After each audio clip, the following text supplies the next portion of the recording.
Vamos lá. Vamos continuar então nossa leitura expositiva do livro de Atos. A partir do capítulo 13, nós paramos, na verdade, a última leitura no capítulo 13, e vamos lembrar aqui o que a gente, da última vez a gente leu, expôs, explicou, que nós vimos que a igreja de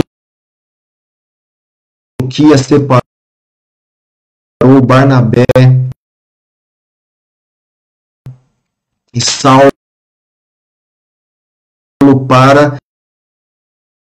o envio missionário, né? Na verdade, em Chipre, e depois eles vão para a cidade de Pafos, onde eles pregam o evangelho ali, e uma pessoa importante do Império Romano, ali em Pafos, o procônsul Sérgio Paulo, se converte, um homem muito inteligente, mas que tinha como conselheiro um mago, um astrólogo ali, chamado Elimas, né? E Deus sentencia, portanto, Elimas, porque ele estava sendo um empecilho para a pregação do Evangelho e para a consolidação da fé do procônsul Sérgio Paulo, e ali então ele se torna, ele fica cego por um tempo, né? E ele recebe um juízo de Deus, e a partir desse momento o procônsul, vendo o procônsul, ele crê, maravilhado com o ensino do Senhor, a respeito do Senhor, que Barnabé e Paulo estavam pregando a ele ali, tá ok? Nós vamos então continuar a partir do versículo 13 hoje, e esse texto aqui que nós vamos ler, vamos ver a ideia central. O Evangelho, como a gente tem visto, né, ele se expande para incluir os gentios. O Evangelho é a mensagem da salvação centrada na pessoa e na obra de Cristo, né? E Jesus, ele é o Cristo, Filho de Deus, o único que pode reconciliar a humanidade com Deus. As nações, os judeus que resistem a esse avanço do Evangelho estão contrários à vontade de Deus. Outra questão aqui, vamos colocar esse texto em contexto, né? Nós vamos ver aqui o sermão inaugural e improvisado de Paulo, é semelhante aos sermões iniciais de Pedro em Jerusalém. Então, se você for comparar os sermões que a gente já estudou de Pedro, os dois primeiros, com o de Paulo, que a gente vai ler hoje, tem muita semelhança. E onde eles aprenderam? Com Jesus. Tá? Então, essa forma de pregar e de expor a palavra e a respeito de Cristo, ela é importante, porque nós, cristãos, pregadores principalmente, nós precisamos usar disso, dessa forma de expor a palavra de Deus às pessoas, porque foi a forma que os apóstolos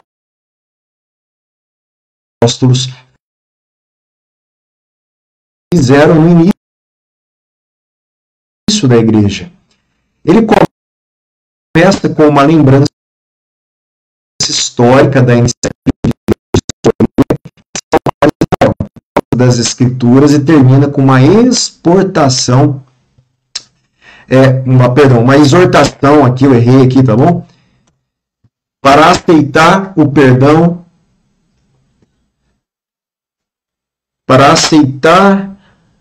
o perdão do pecado oferecido por meio da fé em Jesus.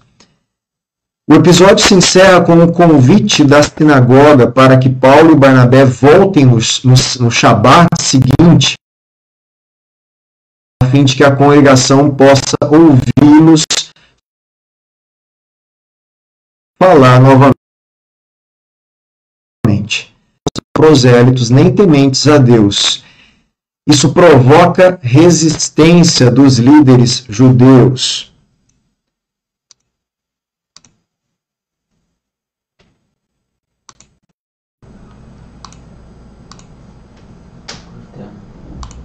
Vamos lá.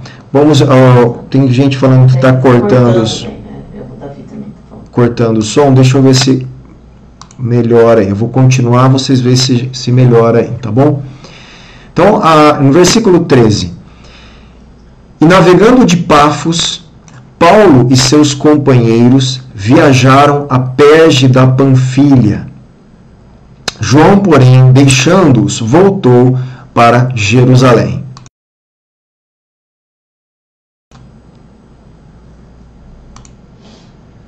Gente, olha que interessante aqui. Vamos lá.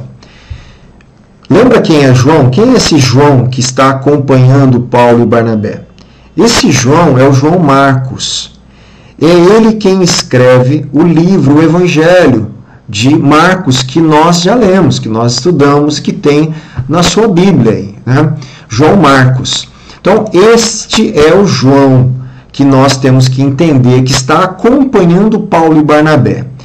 Lucas fala aqui que esse João Marcos, olha só o que ele faz. Ele deixa Paulo e Barnabé e ele volta para Jerusalém.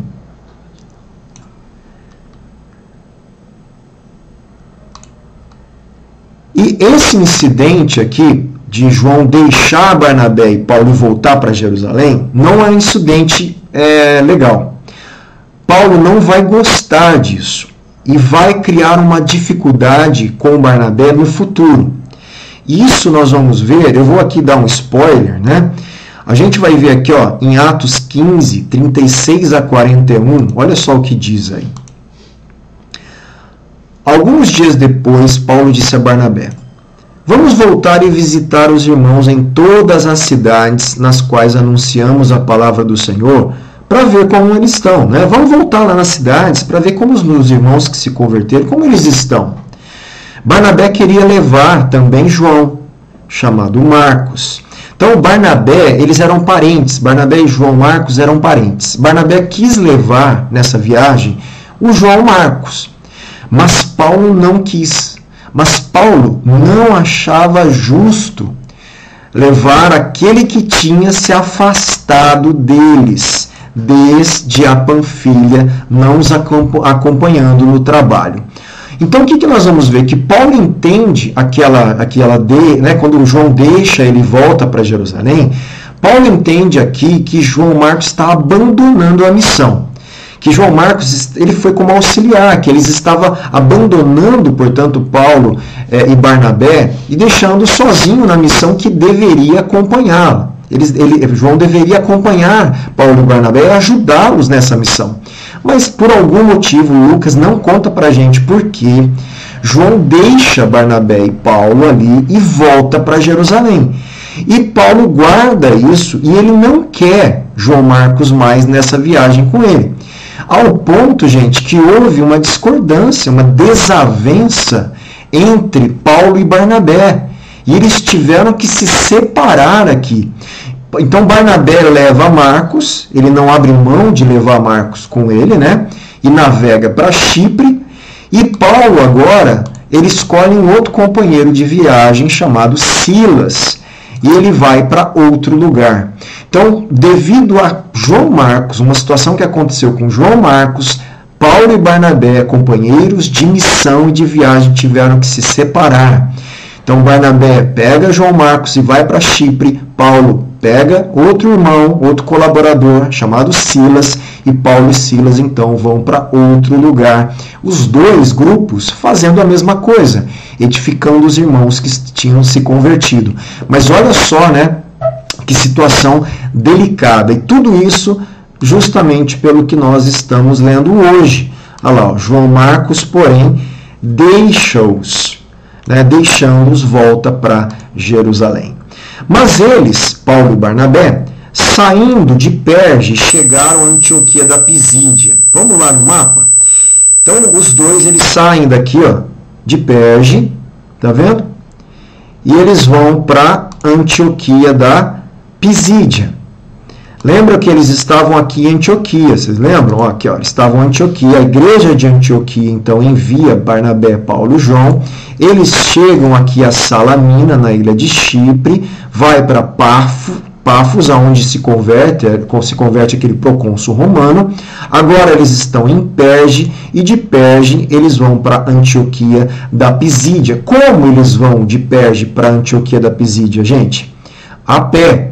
Não era de avião, não era barco, porque é um percurso por terra. e eles vão a pé. E aqui uma curiosidade, se você pega o mapa de hoje, aqui ó, Perge para Antioquia da Pisídia, olha lá, que interessante, esse é o mapa de hoje, tá? Olha lá, a ilha de Chipre, tá vendo aqui, ó, ilha de Chipre, tá certo? Esse é o mapa de hoje, ó, Pafos, a cidade onde o procônsul se converte. Eu vou diminuir o mapa e vou mostrar para vocês. Aí eles, com certeza aqui, né, navegam até Perge, estão em Perge e agora eles vão fazer uma longa caminhada até Antioquia da Pisídia. De Perge a Antioquia da Pisídia tem então 190 quilômetros. Andando, eles fizeram essa caminhada aqui andando, né, provavelmente ali por mais de 40 horas caminhando. Tá certo? Então, 40 horas, isso sem parada, né? Se eu andasse aqui 38 horas sem parar, eu chego de Perge a Antioquia da Pisídia. Tá? Esse é o trajeto que esses dois homens vão fazer. Hoje está mais fácil viajar, né? Hoje também a gente pega o carro, o ônibus, avião e a gente vai de um lugar para o outro de uma forma muito mais fácil e rápida do que esses missionários aqui primeiros, tá bom? Então, eles saindo de Perge chegaram a Antioquia da Pisídia. No sábado, eles entraram na sinagoga e sentaram-se. Então, aqui, né, na Pisídia, eles procuraram uma sinagoga nessa cidade aqui e se assenta, então, na sinagoga, naquele local.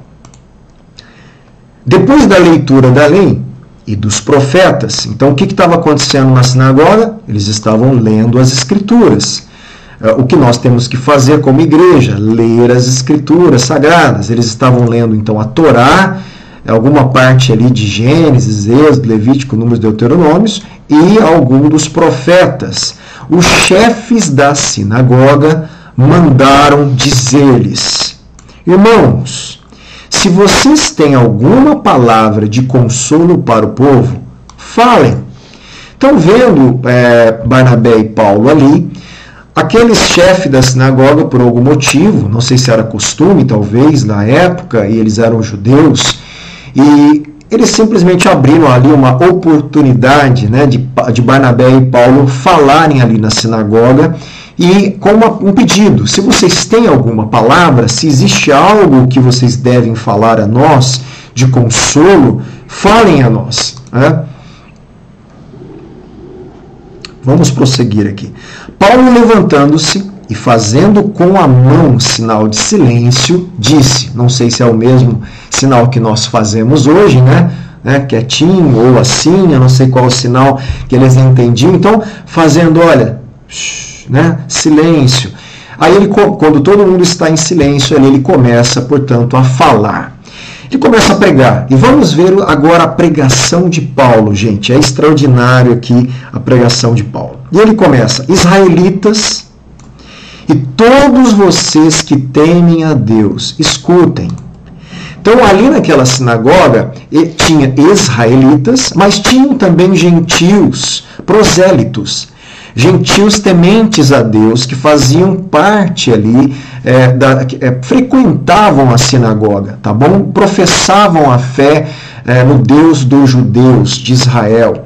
Então, Paulo fala aos dois públicos que estavam ali na sinagoga, israelitas, mas não só israelitas, todos vocês que temem a Deus, escutem.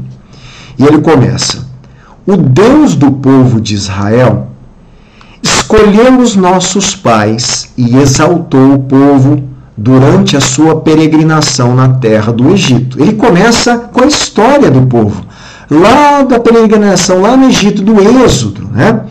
E ele fala de onde, do Egito, tirou com o braço poderoso. Então ele fala: olha, gente, o Deus do nosso povo escolheu nossos pais, exaltou o nosso povo durante a peregrinação lá no Egito, tirou o nosso povo, nossos pais do Egito com um braço forte, com um braço poderoso.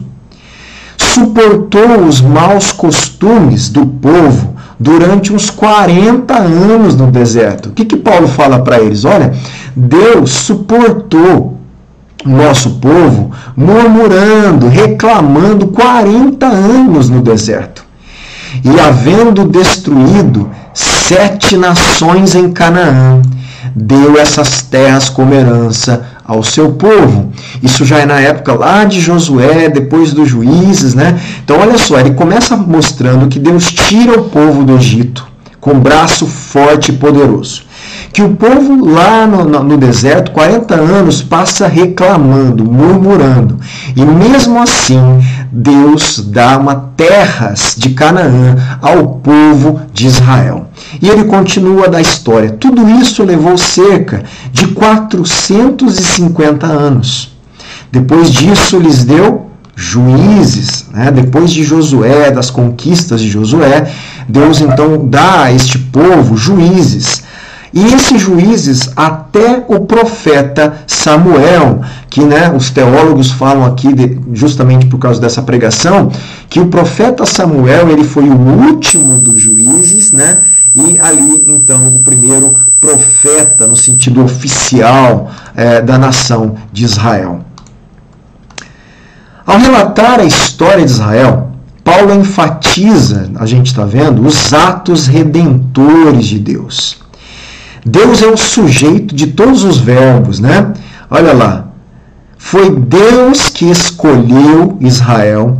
Então, olha só, Deus é o sujeito, é Ele que faz. Ele está por trás da ação de tudo que Paulo está falando. Então, Deus escolheu Israel. Deus fez os israelitas prosperarem no Egito e os tirou de lá com o seu grande poder. A desobediência do povo no deserto durante 40 anos é rapidamente colocada de lado para que a ênfase recaia sobre o quê? Sobre a paciência de Deus com o povo 40 anos.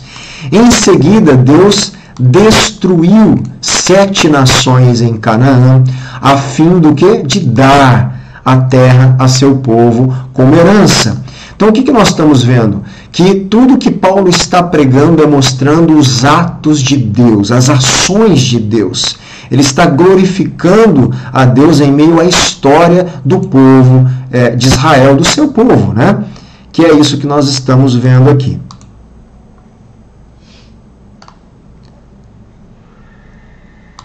Prosseguindo, versículo 21.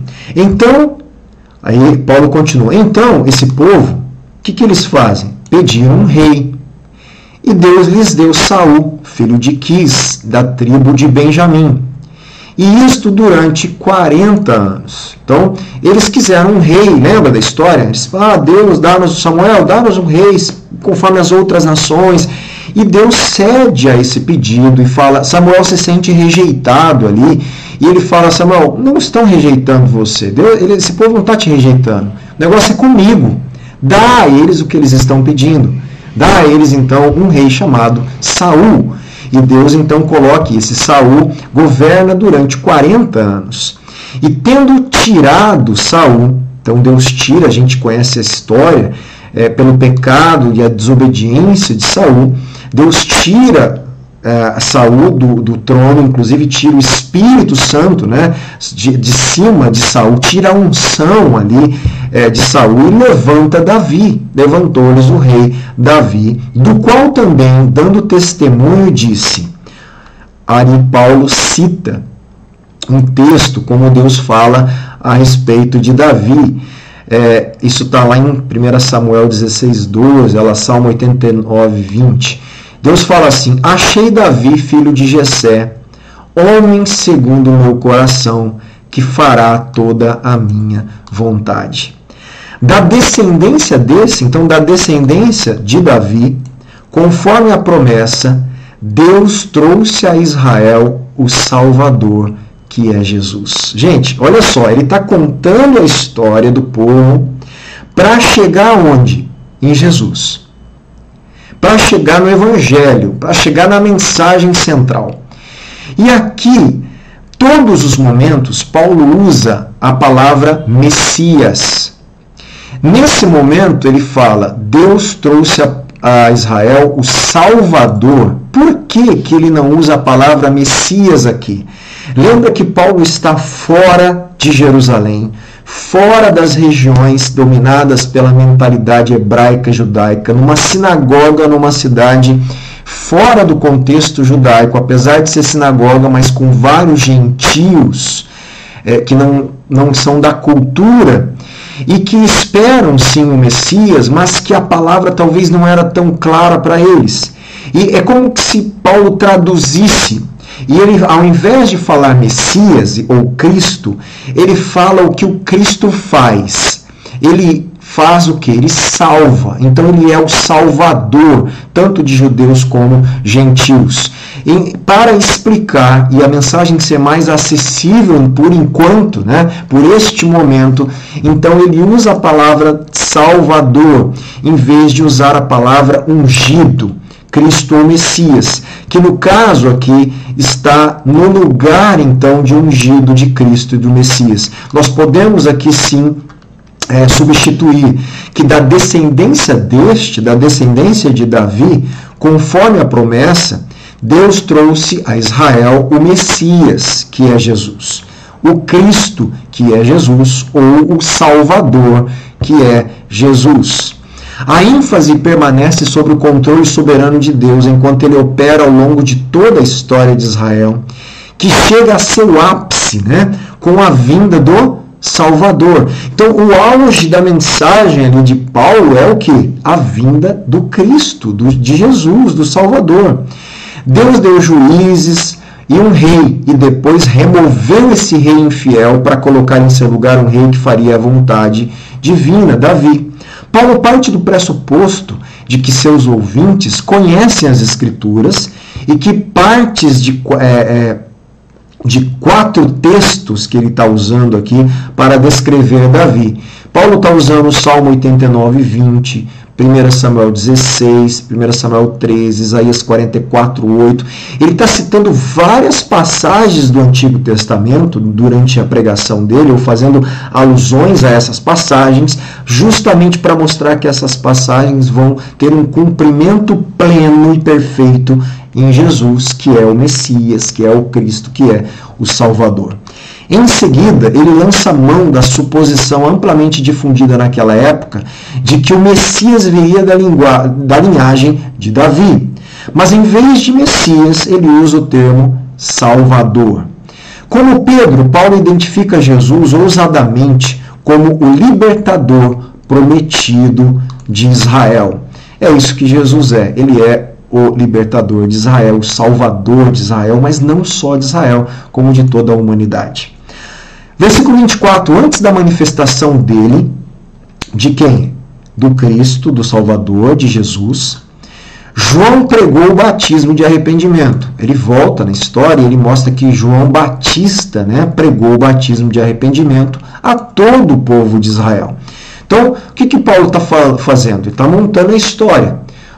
Deus tirou do Egito o povo, aguentou o povo no deserto ali, deu a terra prometida, deu juízes para ajudar esse povo a não se desviar da lei do Senhor, levanta o rei Saul desobedece, Deus levanta Davi, é um homem segundo o coração de Deus, através da descendência de Davi, há uma promessa que viria o Messias, Jesus vem como aquele que é descendente de Davi, mas antes da manifestação de Jesus, veio um homem chamado João Batista, que pregou o batismo de arrependimento. Versículo 25. Quando João estava completando a sua carreira, ele disse: quem vocês pensam que eu sou? João Batista fala, quem que vocês estão pensando que eu sou? Ele fala, eu não sou aquele que vocês esperam. Quem que o povo de Israel esperava? O Messias, gente. O Cristo, o Salvador, o Libertador. O Rei Libertador, descendente de Davi. E João Batista fala, eu não sou aquele que vocês esperam. Mas depois de mim vem aquele de cujos pés não sou digno de desamarrar as sandálias. Ele pressupõe que os ouvintes já saibam do ministério de João Batista e declara que ele não era o libertador prometido, mas João Batista profetizou a respeito da vinda de Jesus, que é o Messias, Salvador prometido. Versículo 26, ele continua pregando ali na sinagoga. Lembra que tudo isso é Paulo pregando na sinagoga, certo? Que ele estava ali. Irmãos, descendência de Abraão e todos vocês que temem a Deus. De novo, ele está fazendo a mesma coisa que ele fez lá em cima. Israelitas e todos os que temem a Deus. Então vocês que são descendentes de Abraão e todos que estão aqui me ouvindo na sinagoga, que temem a Deus, a nós foi enviada a palavra desta salvação. Pois os moradores e as autoridades de Jerusalém, olha só agora, gente, ele está falando, gente, lá os moradores de Jerusalém e os líderes de Jerusalém, não conhecendo Jesus, nem as palavras dos profetas que são lidas todos os sábados, eles cumpriram as profecias quando condenaram Jesus. Paulo está falando para esse pessoal ali da sinagoga, né? Olha, irmãos e tementes a Deus, lá os moradores de Jerusalém, os líderes, o sinédrio, os sacerdotes, o sumo sacerdote, eles não conheceram Jesus, eles não conheceram as palavras dos profetas que eles liam todo sábado. E eles não perceberam que eles próprios estavam cumprindo as profecias quando estavam condenando Jesus.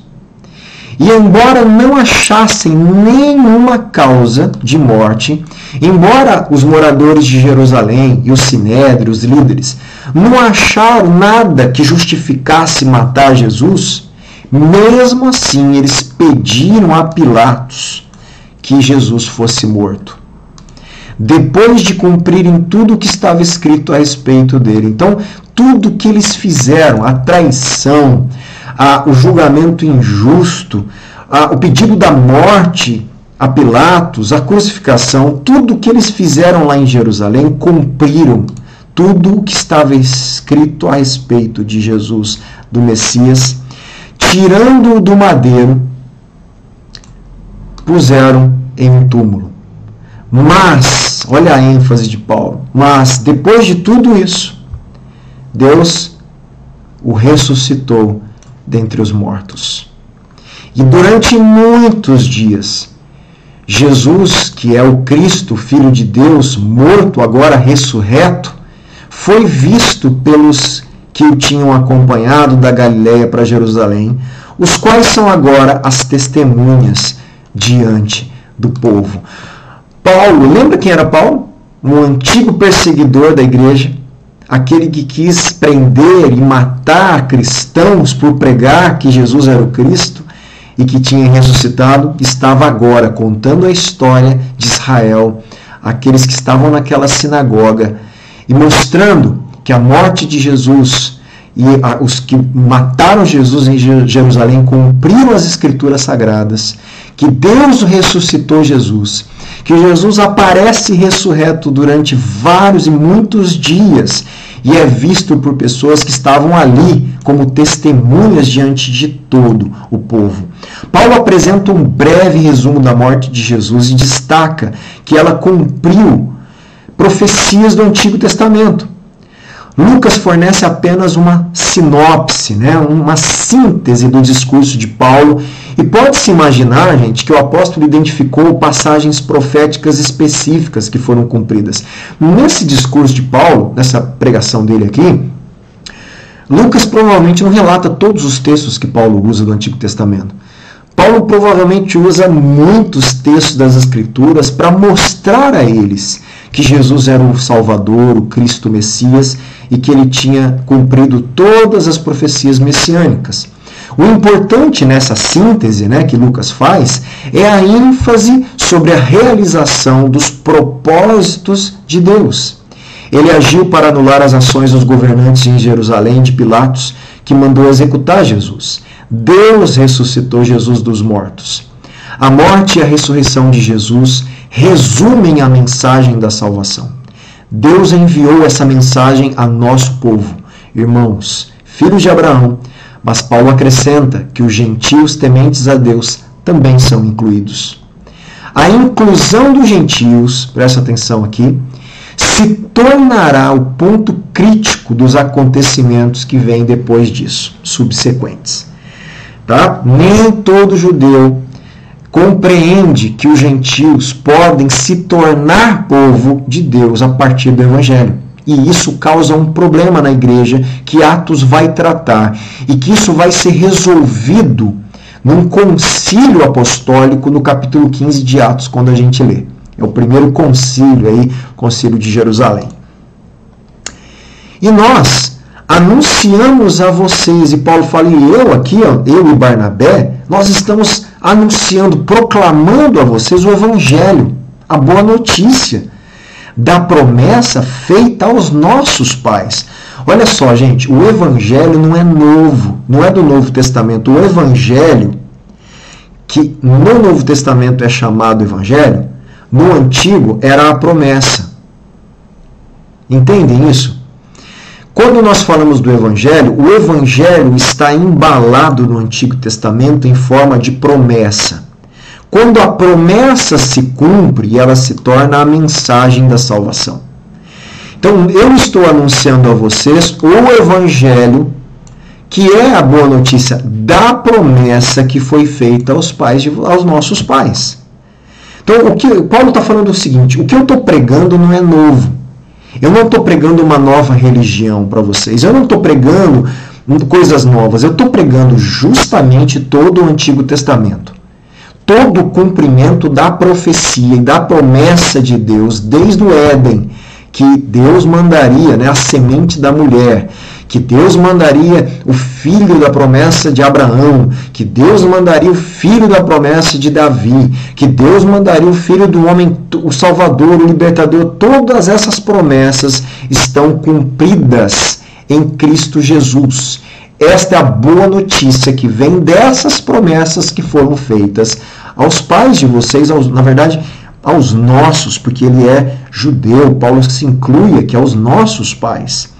Como Deus a cumpriu plenamente a nós, seus filhos, como que Deus cumpre as promessas do Antigo Testamento?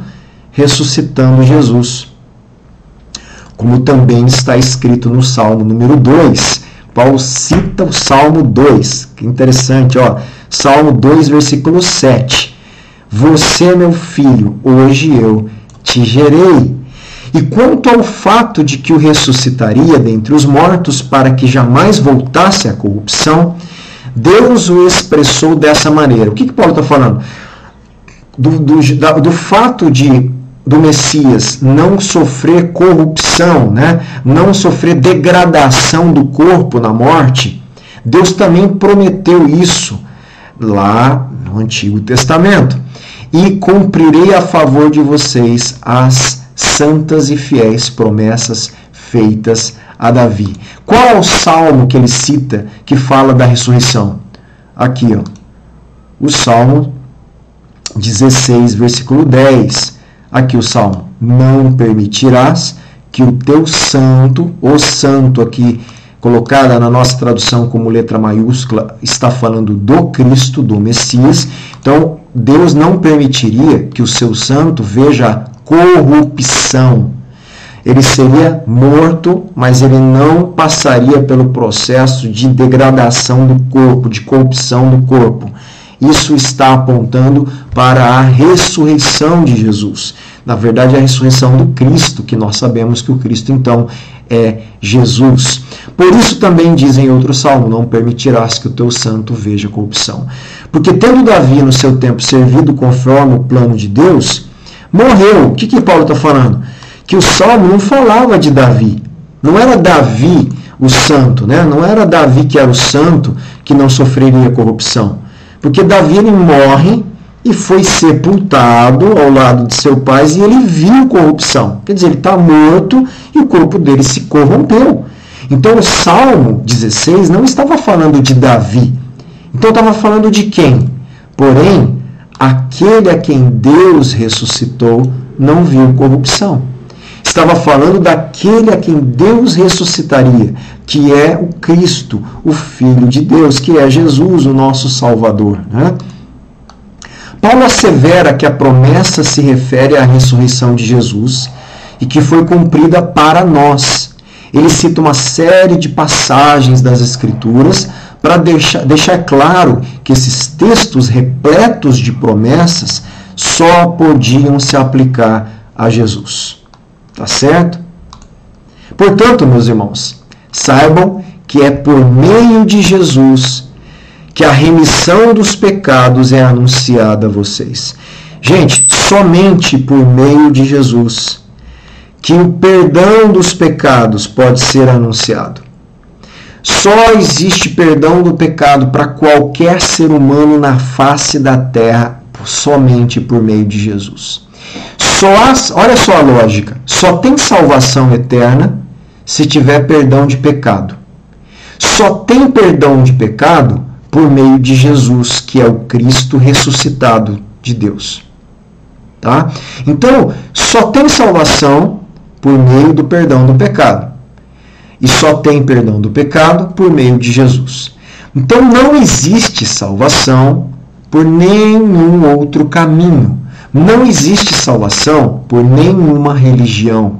Então, a fala que eu digo e repito, não há salvação. Nenhuma religião leva a Deus.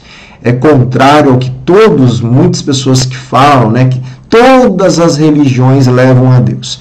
Pois é, no sentido bíblico de levar a Deus, no sentido de salvação eterna, de reconciliação com Deus, nenhuma religião nos leva, nenhuma religião tem a capacidade de perdoar o nosso pecado diante de Deus e nos reconectar a Deus. Somente o Cristo pode fazer isso. Somente o prometido de Deus e aquele que cumpriu a promessa de morrer e ressuscitar, que é Jesus, pode perdoar a nossa dívida diante de Deus, portanto, nos reconectar com Deus eternamente. Gente, esse é o Evangelho, tá? É isso que a gente tem que aprender a anunciar, explicar, pregar para as pessoas no nosso dia a dia. Então, portanto, meus irmãos, saibam que é por meio de Jesus que a remissão dos pecados é anunciada a vocês. E por meio de Jesus, aqui de novo, por meio de Jesus, todo o que crê é justificado de todas as coisas, das quais vocês não puderam ser justificados pela lei de Moisés. Paulo fala a judeus e a todos aqui que não tem como se justificar existencialmente falando, eternamente falando, por nada, nem mesmo pela lei de Deus através de Moisés. Só pode ser justificado diante de Deus aquele que crê em Jesus, o Cristo, Filho de Deus, na sua morte, no seu sacrifício, na sua ressurreição, no seu retorno, na sua obra, em quem Ele é.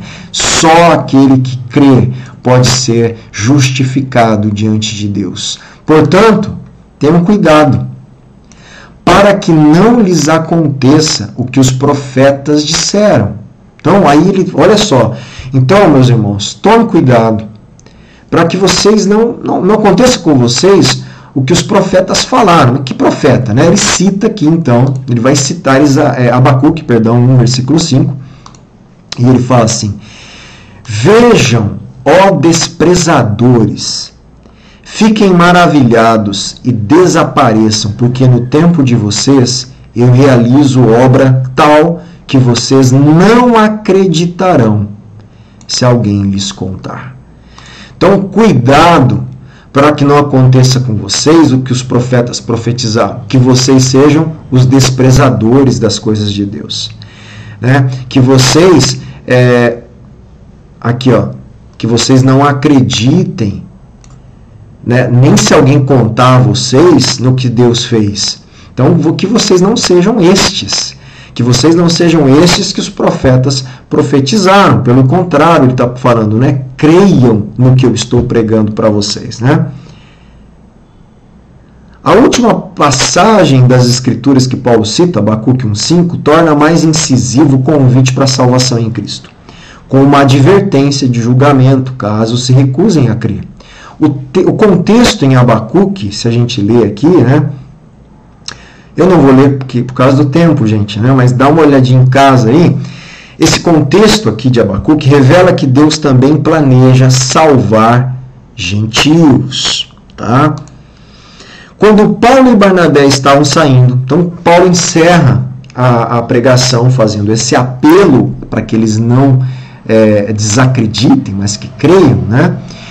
Paulo e Barnabé então saindo ali da sinagoga, né? Quando eles estavam saindo, as pessoas pediram que no sábado seguinte lhes falasse essas mesmas palavras. Olha, volta no sábado seguinte aqui, Paulo e Barnabé, e repita essas palavras, ensine de novo isso. Nós precisamos entender melhor, né? E assim termina essa pregação. Terminada a reunião na sinagoga, muitos dos judeus e dos prosélitos piedosos seguiram, gente, Paulo e Barnabé. E estes, falando com eles, os persuadiram a continuar firmes na graça de Deus. Lembra? Sementinha jogada, solo fértil. Quem é o solo fértil que eu vou continuar investindo e discipulando? Gente, Paulo está fazendo o que Jesus fez. Aqueles que abriram o coração, eles não foram embora para suas casas. Eles foram atrás de Paulo e Barnabé. E quando eles foram atrás, o que Paulo e Barnabé fizeram? Continuaram ensinando. Então, estes, né, Paulo e Barnabé, falando com eles, com esses judeus e prosélitos, que começaram a segui-los, né, os persuadiram a quê? A continuar firmes na graça de Deus. A continuar firme no Evangelho, na obra de Cristo, no favor salvífico de Deus que é gratuito. Continuem firme nessa fé, tá certo? Eles vão ali consolidar a fé dessas pessoas, né? Alguns membros da congregação, então, vão embora depois do sermão. Outros seguem Paulo e Barnabé para continuar a conversa. O fato de Paulo exortá-los a continuar na graça de Deus dá a entender que são convertidos aqui. Convertidos fiéis ao judaísmo também são incluídos e agora se tornam convertidos a um judaísmo baseado na graça e não na lei de Moisés. O que Paulo está pregando não é uma outra religião, gente. É o judaísmo. É o judaísmo, mas o judaísmo agora pela graça de Deus e não pela lei, tá certo? No sábado seguinte, quase toda a cidade se reuniu para ouvir a palavra do Senhor. Gente, o impacto da pregação, né, de Paulo e Barnabé ali foi grande, mexeu com a estrutura da congregação ali, da sinagoga, e aquilo se espalhou. Imagina um contando para o outro: gente, olha lá o que aconteceu na sinagoga, um homem chamado Paulo e Barnabé contou isso, e eles passaram isso para frente, né? E o que acontece? A cidade ali, né, entra num estado de expectativa. Por quê? Porque quase toda a cidade ela se reúne para ouvir a palavra do Senhor.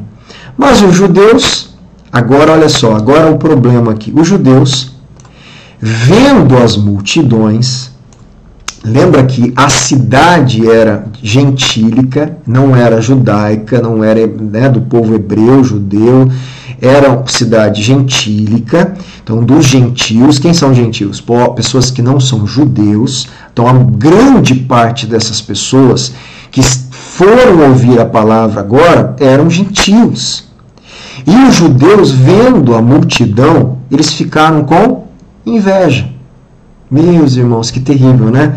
Quando pessoas que são de Deus ficam com inveja daqueles que querem ouvir a respeito de Deus. Isso é diferente aqui, algo muito específico aqui que nós estamos lendo, mas se a gente for aplicar para a nossa igreja, como acontece crente que está na igreja há anos ficar com inveja de novos convertidos? Você já viu isso acontecer? Espero que você não seja esse crente, né? O cara está ali há anos, chega uma pessoa nova convertida, que quer conhecer a palavra e que o pastor tem que dar atenção, porque vai, né, ensinar, discipular, e aí o crente é mais antigo fica com inveja, né? Gente, que absurdo, esse sentimento não pode passar no nosso coração, a gente tem que falar, não, que bom, né, que a pessoa nova está chegando, que bom que eles estão se interessando pelo Evangelho, que bom que os pastores estão dando atenção para que eles conheçam a palavra, né, e diferente do que os judeus estão fazendo aqui, vendo que a multidão estava chegando, eles ficaram com inveja e blasfemavam, gente, e contradiziam o que Paulo falava. Começou um embate com Paulo ali, tentando argumentar contra Paulo. Então há um problema sério, porque tudo isso causado pelo evangelho que estava sendo levado não somente aos judeus, mas aos gentios. E a multidão, grande parte gentílica, começa a querer ouvir Paulo, a pregação de Paulo. E os judeus ficam com inveja. Eles se sentiam, né, aqueles únicos que poderiam fazer parte da aliança, da promessa de Deus. E eles não conseguiram entender que todas as promessas de Deus a Israel, a eles, deveria se estender às outras nações quando Cristo viesse. E ele veio, morreu e ressuscitou. Então Paulo e Barnabé, falando ousadamente, disseram: era necessário pregar a palavra de Deus primeiro a vocês. A vocês quem? Judeus. Mas como vocês a rejeitam e se julgam indignos da vida eterna, eis que nos voltamos para os gentios. Então Paulo entende que o evangelho primeiro deveria, né, dar a prioridade para o povo que portava, que carregava a promessa. Quem é? O povo de Israel, os gentios. E ele fala, importa, né, que essa palavra fosse pregada primeiro a vocês, mas agora que vocês estão rejeitando essa palavra, né, e se tornando ali indignos então da vida eterna, nós nos voltaremos a pregar para quem? Para os gentios. Pregue o evangelho para quem quer ouvir, gente. Pregue o evangelho para quem quer ouvir. Ensine o evangelho para quem quer ouvir. É isso que Paulo está falando. Porque o Senhor assim determinou: eu colocarei você como luz dos gentios, a fim de que você seja para a salvação até os confins da terra. Vê-se que o sermão não perturbou os membros da sinagoga, pois convidaram Paulo e Barnabé para voltar. Quando toda a cidade, ou seja, né, uma grande multidão de gentios aparece no Shabat seguinte, sua disposição se torna hostil. Né? A mudança de atitude lembra a reação ao sermão de Jesus na sinagoga em Nazaré. Todos falavam bem dele e estavam admirados com as palavras de graça, até que, né, ele mencionou os gentios de modo favorável. Depois disso, os membros da sinagoga tentaram matá-lo. Agora, os judeus da sinagoga de Antioquia se enchem de ciúme, de inveja, o que leva muitos a recusarem a oferta de graça que abarcaria igualmente os gentios. As referências à geração infiel no deserto, aos juízes suplantados por Saul e a Saul suplantado por Davi, estabelecem a ideia de que Deus pode suplantar, quer dizer, colocar no lugar, né, e suplantará até mesmo membros do povo de Israel. Os judeus que rejeitam o evangelho se excluem do povo de Deus e serão suplantados por outros. A incumbência de ser luz para as nações terá continuidade com eles, com os judeus convertidos e gentios convertidos. Os gentios, ouvindo isso, olha lá os gentios, olha o que aconteceu com eles. Ficaram felizes, né? Muito felizes com a palavra do Senhor. E o que eles fizeram? Eles creram, gente. E creram todos os que haviam sido destinados para a vida eterna. Aqui eu não vou entrar numa questão teológica, mas os teólogos de plantão aí, né? Lucas deixa claro aqui, quem creu? Todos os que haviam sido destinados para a vida eterna. Fica aí uma pulga atrás na orelha aí para quem está entendendo o que eu estou dizendo. E a palavra do Senhor se espalhou por toda aquela região. Mas os judeus instigaram as mulheres piedosas de alta posição e os principais da cidade e levantaram perseguição, gente, contra Paulo e Barnabé, expulsando-os do território. E estes, Paulo e Barnabé, do jeito que Jesus ensinou, você lembra? Se não aceitarem a pregação, sacude o pó, bate o pó e vai embora, né? Sacudindo contra eles o pó dos pés, mudaram de lugar, foram para outra cidade chamada Icônio. Os discípulos, porém, estavam cheios de alegria e do Espírito Santo. Tá? Aí eles foram para essa cidade aqui, ó. Estavam em Perge, foram para Antioquia da Pisídia, onde ele fez essa pregação. Aqui, a hora que começa uma perseguição, eles vão então para Icônio, essa outra cidade. Lembra que essa é a primeira viagem missionária de Paulo, tá bom? Nós vamos ver ainda depois para onde ele está indo. Então ele saiu de Chipre, Perge, Antioquia da Pisídia, acaba de pregar aqui, começa a ser perseguido, ele, Paulo e Barnabé, eles vão então para Icônio. O que vocês acham que eles vão fazer em Icônio? Pregar o evangelho em Icônio, né? E os discípulos, Paulo e Barnabé, estavam cheios de alegria. Mas perseguido, cheio de alegria? Pois é, cheio de alegria, pregando o evangelho.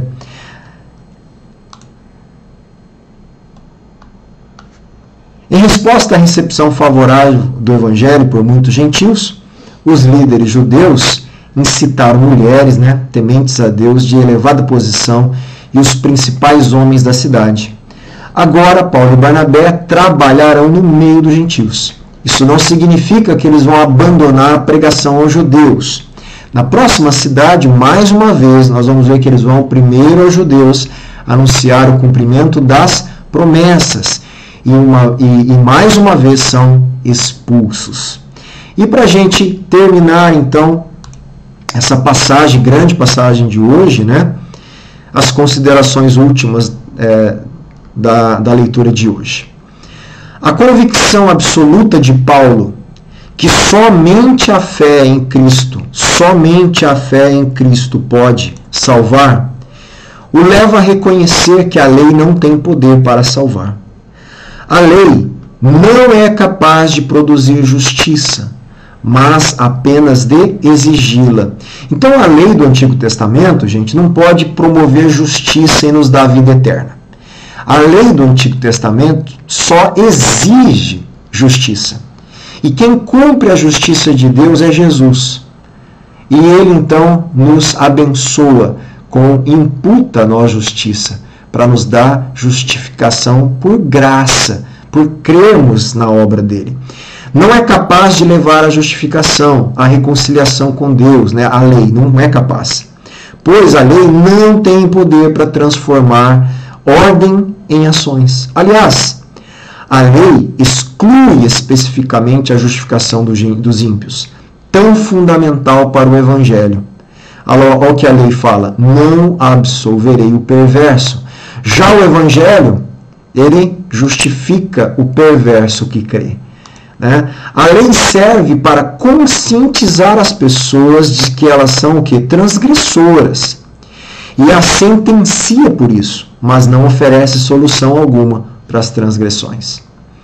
A declaração de que todos os gentios que haviam sido designados para a vida eterna creram, reforça o fato de que Deus está no controle. Assim como Deus escolheu Israel, Deus também escolhe esses gentios que têm fé. O cristão não elege Deus, Deus elege o cristão. É isso que nós podemos tirar. Eu sei que é controverso aqui, cada um entende a eleição de uma forma, e nós não vamos entrar nessa questão teológica aqui, mas nós podemos sim enfatizar a soberania de Deus. É Deus quem promete a salvação, é Deus quem traz Jesus viver na terra através de uma virgem. É Deus quem leva Jesus a sofrer no nosso lugar, morrer no nosso lugar. É Deus quem ressuscita Jesus. É Deus quem oferta a nós, através de Jesus, salvação, que nos dá a fé para crer para a salvação e que nos dá então a vida eterna, que nos torna herdeiros e cordeiros com Cristo e nos levará a desfrutar da eternidade com Cristo. Deus é soberano, é Ele quem faz todas as coisas para nos salvar, né? E nós, crendo nisso, somos salvos. Que você creia no Evangelho, creia na pessoa e na obra de Cristo e anuncie esse Evangelho às pessoas necessitadas. Perceba aqueles que estão interessados e discipule, ensine. Você percebeu que Paulo e Barnabé não ficaram insistindo com gente que não quer ouvir. Gente que não quer ouvir, nós não precisamos ficar insistindo, gente. Mas nós temos que ver que tem gente que quer ouvir, que está aberta. Essas pessoas a gente não pode deixar sem pregar e ensinar o Evangelho. Amém?